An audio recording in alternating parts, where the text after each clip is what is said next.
Selamat malam, Bapak Ibu yang terkasih dalam Kristus Yesus. Selamat berjumpa melalui Zoom pada acara Ibadat Jalan Salib.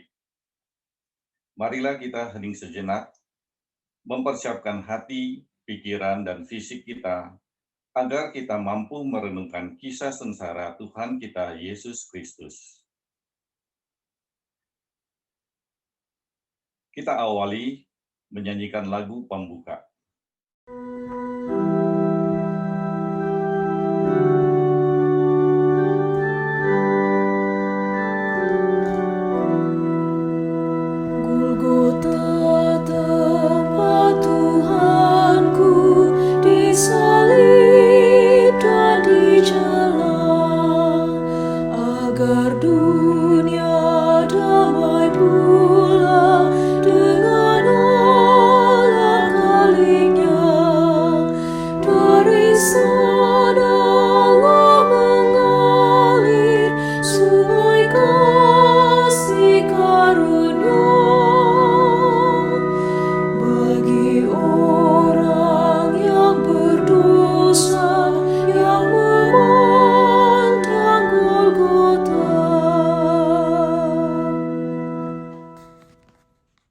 Dalam nama Bapa dan Putra dan Roh Kudus. Amin.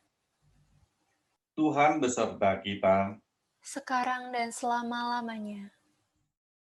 Saudara-saudari terkasih, tindakan Yesus melalui penderitaan di jalan salib untuk menebus dosa kita menjadi bukti nyata atas besarnya kasih Allah pada kita.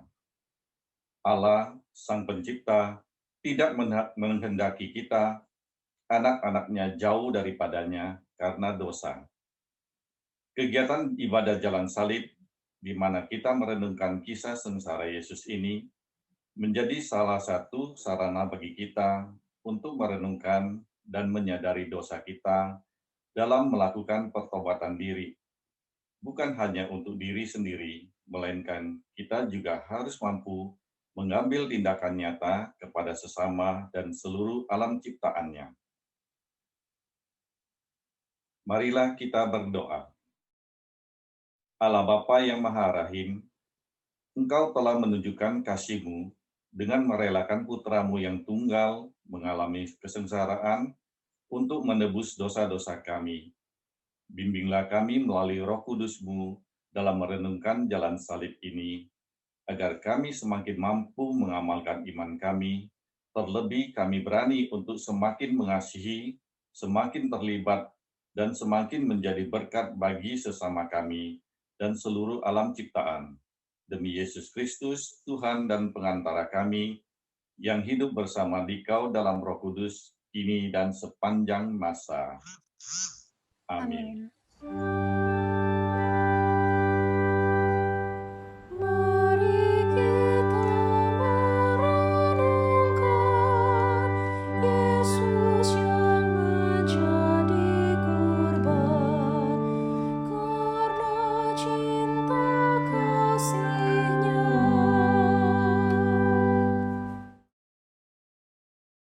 Perhentian pertama, Yesus dijatuhi hukuman mati. Kami menyembah Dikau ya Tuhan dan bersyukur kepadamu. Sebab dengan salib suci-Mu, Engkau telah menebus dunia. Layaknya seorang penjahat, Yesus dihadapkan dalam sidang pengadilan Pilatus. Sebenarnya Pilatus tidak menemukan kesalahan Yesus, tetapi ia harus menyerah pada desakan para tua-tua, ahli-ahli Taurat, dan seluruh rakyat. Dan Yesus dijatuhi hukuman mati. Ia yang tak bersalah diserahkan kepada rakyat untuk disalibkan. Sebuah keputusan yang melibatkan pendapat orang lain, terkadang malah menjadi tidak adil. Apakah aku pernah ikut campur atas urusan orang lain sehingga membuat orang tersebut mengalami ketidakadilan? Ataukah dukungan yang aku berikan mampu memberikan keputusan yang adil? Apakah aku sudah terlibat untuk memperbaiki keadaan menjadi lebih baik? Atau bahkan lebih buruk? Marilah kita berdoa. Tuhan Yesus Kristus, karena Pilatus mendengarkan pendapat orang lain, Engkau dijatuhi hukuman mati. Tolonglah kami agar berani terlibat, menjadikan hal-hal dalam kehidupan ini semakin menjadi lebih baik, dan bukan sebaliknya. Sebab Engkaulah Tuhan, kami kini dan sepanjang masa. Amin. Tuhan, kasihanilah kami. Allah, ampunilah kami orang berdosa ini.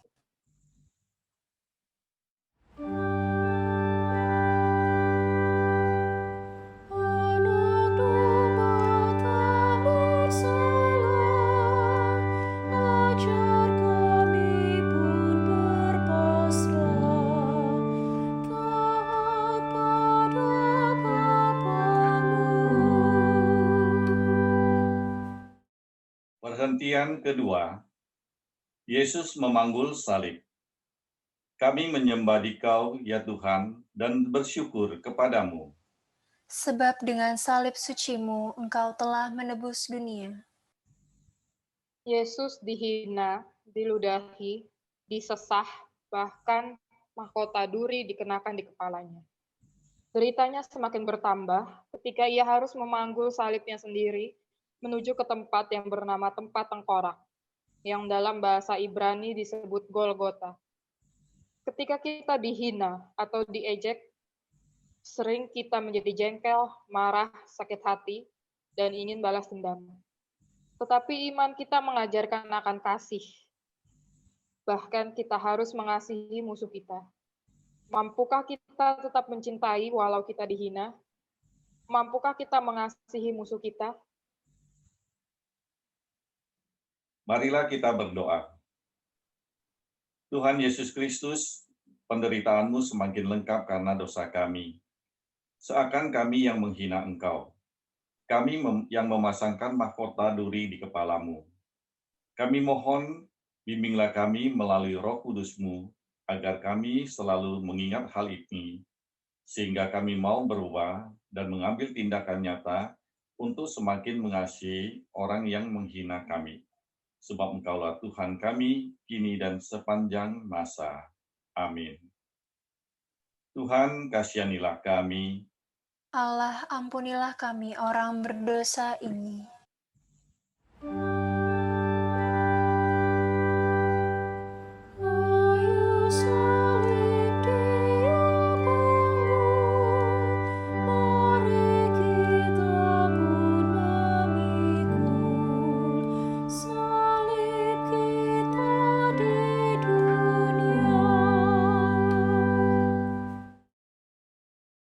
Perhentian ketiga.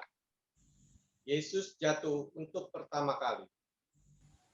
Kami menyembah Dikau, ya Tuhan, dan bersyukur kepadamu.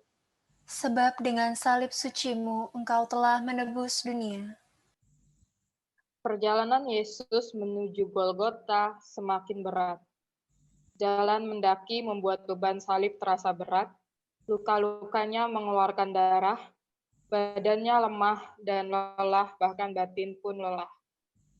Hal ini menyebabkan Yesus jatuh dalam perjalanannya.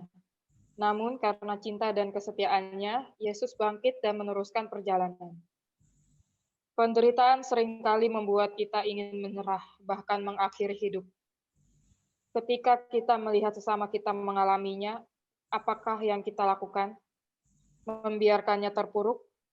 Ataukah kita memberikan dukungan untuk berani menghadapi penderitaan seperti yang Yesus ajarkan? Apakah kita terlibat dalam menjaga kehidupan, baik pada sesama maupun alam ciptaan? Marilah kita berdoa. Tuhan Yesus Kristus, sering kami tidak peduli dengan sekitar kami. Kami lebih mementingkan diri sendiri dibandingkan terlibat dengan sesama kami yang menderita. Bimbinglah kami dengan Roh Kudus-Mu, agar kami lebih peka dan mau terlibat, menjaga kehidupan sesama dan alam ciptaan. Sebab Engkaulah Tuhan kami, kini dan sepanjang masa. Amin. Tuhan, kasihanilah kami. Allah, ampunilah kami orang berdosa ini.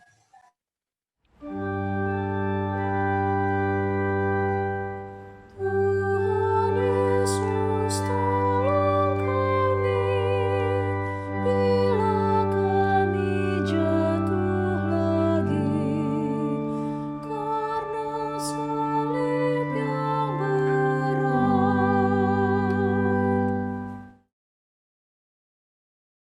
Perhentian keempat, Yesus berjumpa dengan ibunya. Kami menyembah Dikau, ya Tuhan, dan bersyukur kepadamu. Sebab dengan salib suci-Mu Engkau telah menebus dunia. Yesus ternyata tidak sendirian. Maria, ibunya, setia mengikutinya.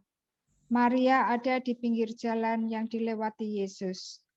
Tatapan kasih bundanya meringankan bebannya, dan bagi Maria, dia ikut merasakan kesedihan dan beban penderitaan yang dialami putranya. Di masa pandemi karena virus corona, banyak orang yang menderita, kehilangan pekerjaan, banyak perusahaan mengalami kemunduran, tidak ada order, banyak yang sakit, bahkan meninggal. Apakah yang sudah kita lakukan? Apakah kita juga terlibat ketika melihat sesama kita menderita?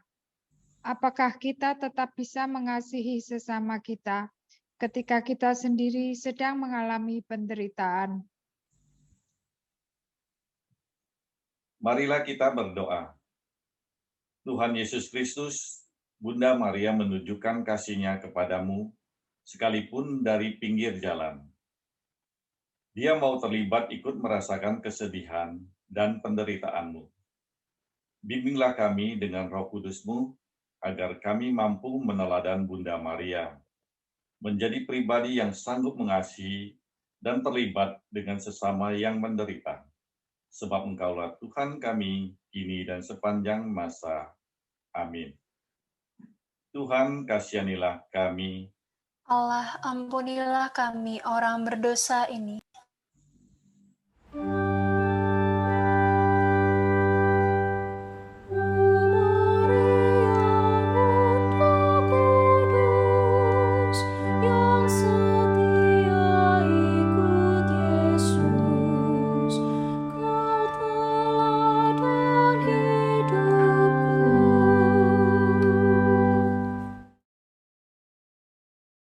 Perhentian kelima. Yesus ditolong Simon dari Kirene. Kami menyembah Dikau, ya Tuhan, dan bersyukur kepadamu. Sebab dengan salib suci-Mu Engkau telah menebus dunia. Yesus sudah semakin lelah memanggul beban salibnya. Simon dari Kirene yang baru datang dari luar kota dipaksa oleh para serdadu untuk membantu Yesus memanggul salib. Memikul salib adalah salah satu ciri sebagai pengikut Yesus. Tiap orang memiliki salib yang berbeda-beda. Ada yang berat, ada pula yang ringan. Tetapi bila kita saling menolong memikul salib, maka salib akan terasa lebih ringan. Maukah kita membantu sesama kita memikul salib yang berat? Maukah kita terlibat? Kita tidak pernah tahu bahwa dengan cinta kasih dan keterlibatan kita, sesama yang kita bantu akhirnya mampu memikul salibnya. Marilah kita berdoa. Tuhan Yesus Kristus, dengan pertolongan Simon dari Kirene, Engkau memberikan contoh. Walaupun terpaksa, akhirnya beban salib-Mu terasa ringan. Bimbinglah kami dengan Roh Kudus-Mu, agar kami berani belajar seperti Simon, yang walaupun terpaksa tetap mau membantu sesama kami memikul beban salibnya. Tuhan, kasihanilah kami. Allah, ampunilah kami orang berdosa ini.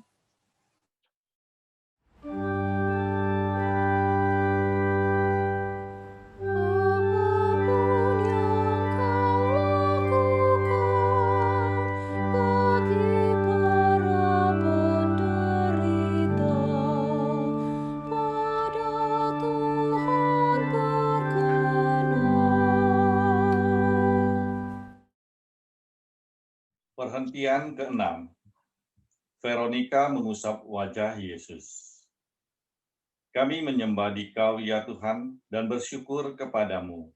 Sebab dengan salib suci-Mu Engkau telah menebus dunia. Wajah Yesus penuh darah dan keringat.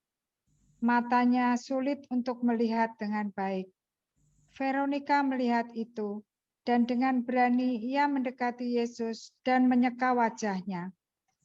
Karena sikapnya yang tulus, Yesus menghadiahi gambar wajahnya. Perbuatan sekecil apapun, semudah apapun, jika dilakukan dengan tulus, pasti akan ada hadiahnya.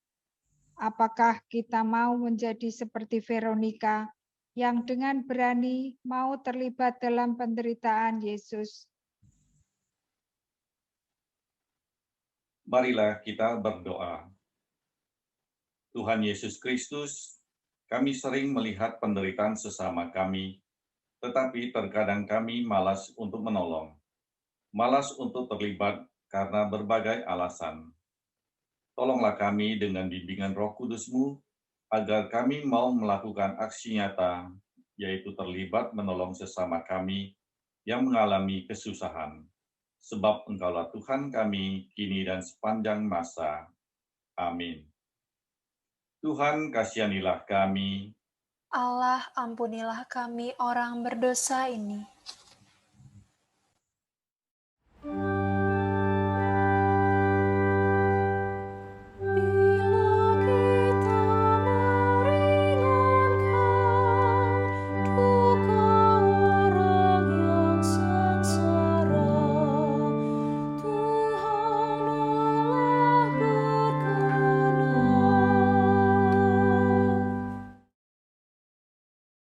Perhentian ke-7. Yesus jatuh untuk kedua kalinya.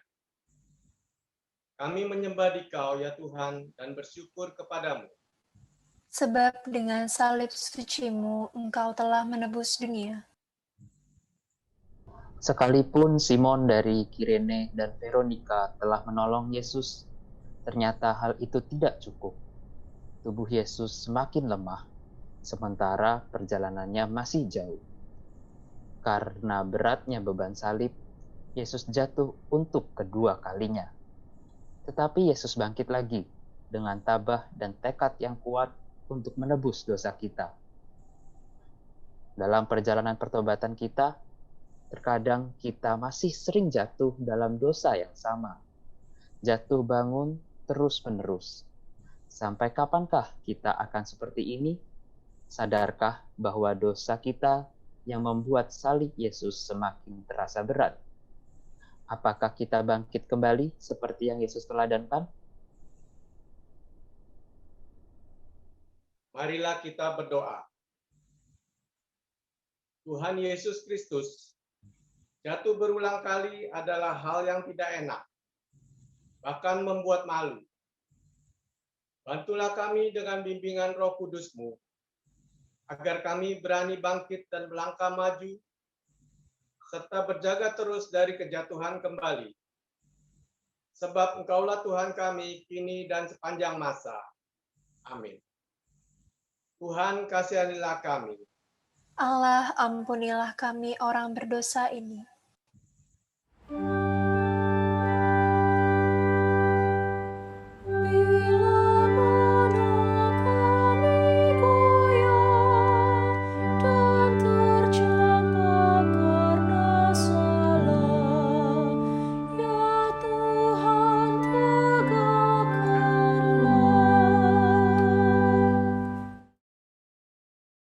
Perhentian ke-8.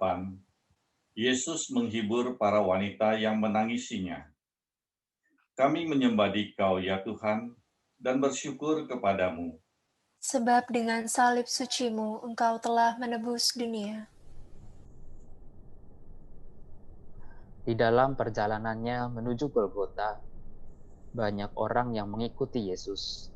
Di antaranya banyak wanita yang menangis dan meratap.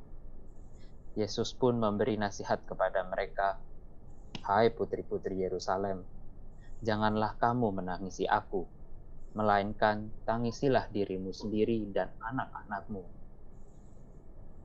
Para wanita itu menangis, tetapi tidak menyadari keadaan dirinya sendiri.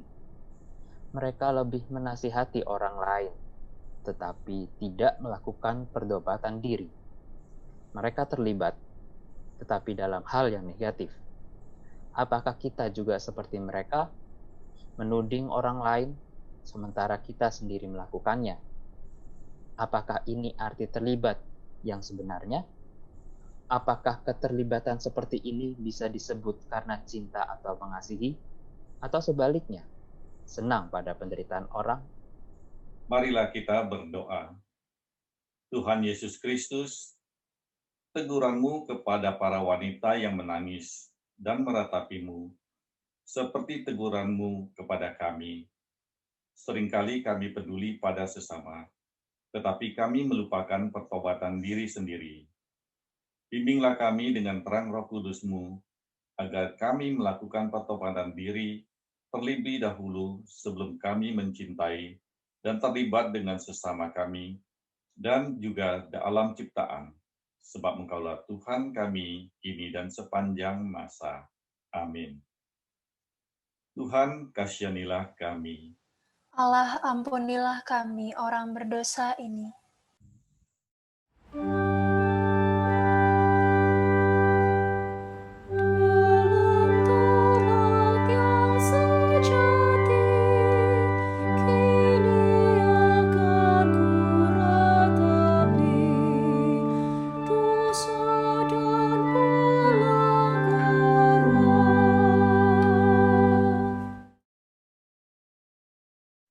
Perhentian ke-9.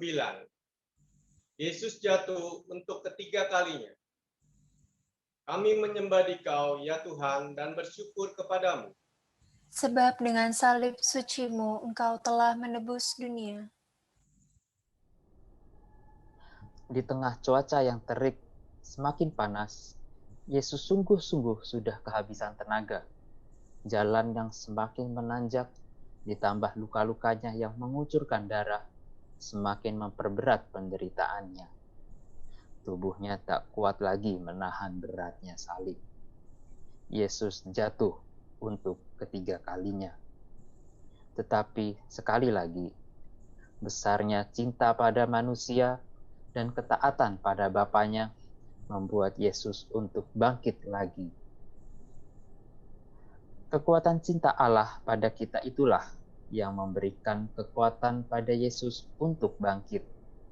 Apakah kita juga mempunyai cinta sebesar itu untuk berkorban bagi sesama yang membutuhkan? Seringkali kita akan menjawab, tidaklah mungkin menyamai besarnya kasih Allah yang tanpa batas, karena kita hanyalah manusia biasa. Tetapi, apakah kita berani untuk mencoba melakukannya? Marilah kita berdoa. Tuhan Yesus Kristus, cinta-Mu yang tiada batas tak akan mungkin kami tandingi. Tetapi kami tetap percaya dengan pertolongan rahmat-Mu dan bimbingan Roh Kudus-Mu, kami akan mampu belajar dan mencoba meraihnya. Sebab Engkaulah Tuhan kami kini dan sepanjang masa. Amin. Tuhan, kasihanilah kami. Allah, ampunilah kami orang berdosa ini.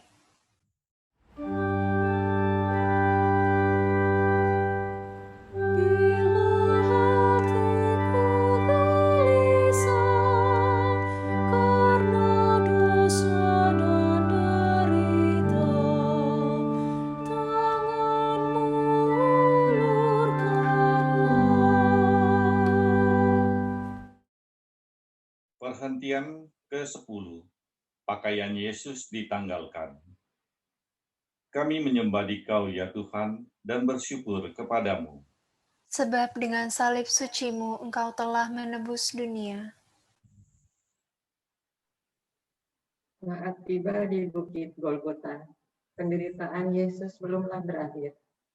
Para serdadu dengan kasar menanggalkan pakaian Yesus. Luka-luka kembali berdarah karena gesekan pakaiannya, dan yang paling menyedihkan, Yesus dipermalukan. Ia ditelanjangi di muka umum. Saat itu Yesus menjadi manusia yang paling hina, manusia tanpa martabat. Dalam perkembangan dunia yang semakin carut-marut ini, Sering kita mendengar keadaan menyedihkan, di mana manusia tidak lagi menjaga martabatnya, menjaga kemurnian tubuhnya sebagai bait suci Allah. Apakah kita salah satu dari yang termasuk di dalamnya? Jika tidak, apakah yang sudah kita lakukan terhadap kondisi ini? Apakah kita terlibat untuk mengajak sesama kita, terutama generasi muda, untuk menjaga kemurnian? Marilah kita berdoa. Tuhan Yesus Kristus, kami sering lalai menyadari tubuh kami adalah bait suci-Mu. Kami mohon bantuan Roh Kudus-Mu untuk selalu mengingatkan kami dan menumbuhkan tekad dan aksi nyata untuk terus mau belajar menjaga kemurnian diri kami menuju kesempurnaan, sebab Engkau sempurna adanya.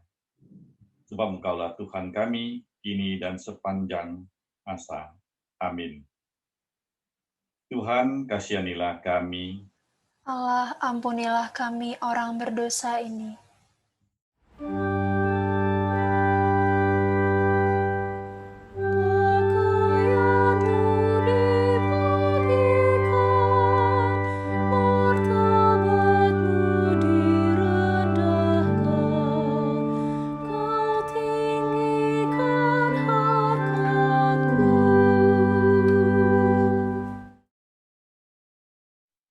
Perhentian ke-11.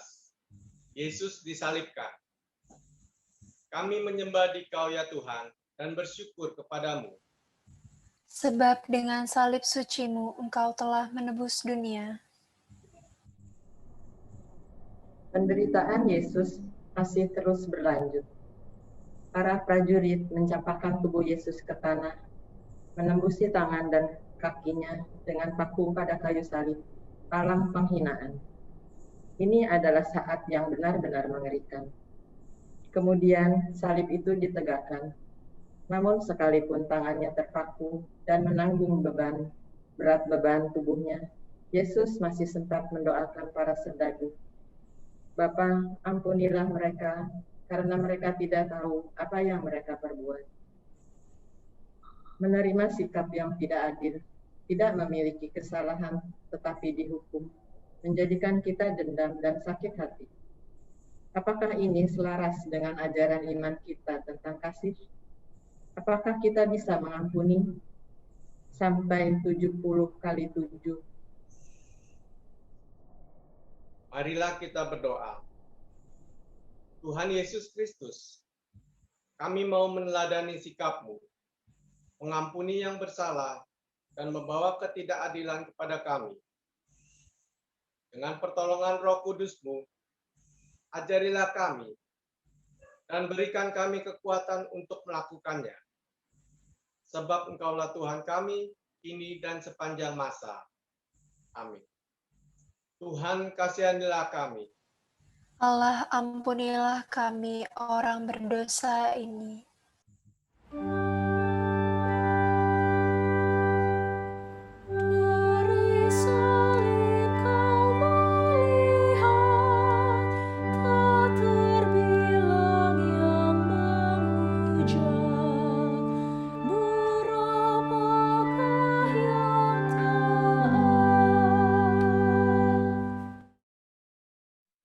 Perhentian ke-12. Yesus wafat di salib. Kami menyembah Dikau ya Tuhan dan bersyukur kepadamu. Sebab dengan salib suci-Mu Engkau telah menebus dunia. Sudah jam 12 siang, ketika kegelapan mulai meliputi daerah itu. 3 jam lamanya dalam kondisi gelap, Yesus mengalami kesakitan dan ketakutan, bahkan merasa sendirian. Saat itulah Yesus berseru kepada Bapanya, "Allahku, ya Allahku, mengapa Engkau meninggalkan Daku?"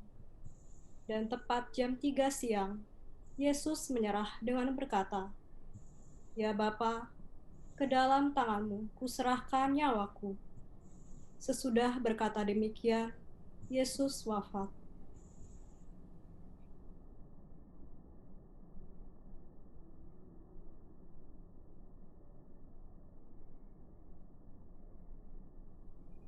kasih Allah melalui Putra Tunggalnya adalah kasih yang tanpa batas, sungguh tiada taranya. Cinta yang tulus diberikannya kepada para sahabatnya, bahkan juga para musuhnya. Cinta Tuhan itulah yang kita rayakan dalam perjamuan Ekaristi. Semoga kita selalu mengalami pembaruan cinta setiap hari, agar semakin mengasihi sesama kita dan alam ciptaannya. Marilah kita berdoa. Tuhan Yesus Kristus, karena begitu besarnya cinta-Mu bagi kami, Engkau setia dan taat pada kehendak Bapa untuk menebus dosa-dosa kami. Ajarkan kami untuk setia juga mengamalkan kasih-Mu yang tanpa batas itu kepada sesama kami dan seluruh alam ciptaan dalam perjalanan hidup kami. Sebab Engkaulah Tuhan kami kini dan sepanjang masa. Amin. Tuhan, kasihanilah kami. Allah, ampunilah kami orang berdosa ini.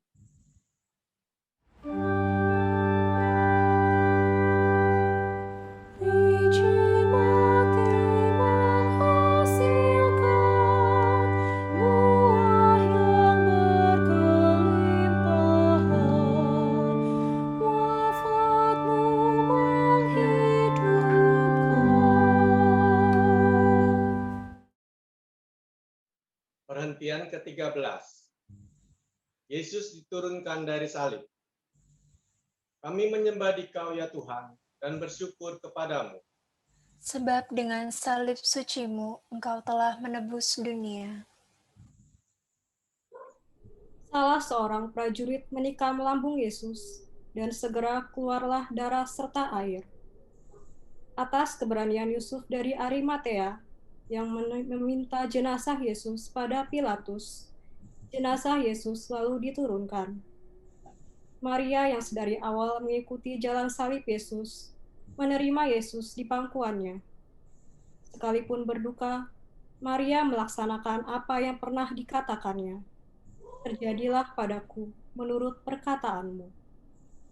Maria menjadi teladan kesetiaan bagi kita sebagai orang beriman, karena kesetiaannya mendampingi Yesus.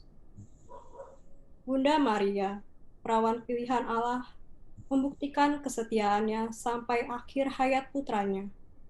Setia pada perkara kecil, maka kita akan diberikan kepercayaan akan perkara besar. Apakah kita setia pada iman yang kita percayai? Ataukah hanya terucap di mulut? Apakah kita setia mengamalkan ajaran iman kita, kasih? Apakah kita sudah terlibat menjadi saksi dengan tingkah laku dan perbuatan kita? Marilah kita berdoa. Tuhan Yesus Kristus, teladan Bunda Maria membuat kami sadar kelemahan kami. Kasih yang setia, yang menjadi ajaran iman kami sering hanya menjadi ucapan kosong belaka. Bimbinglah kami melalui terang ilahi, agar kami setia dan penuh kasih seperti yang telah diajarkan Bunda Maria. Sebab Engkaulah Tuhan kami, kini dan sepanjang masa. Amin. Tuhan, kasihanilah kami. Allah, ampunilah kami orang berdosa ini.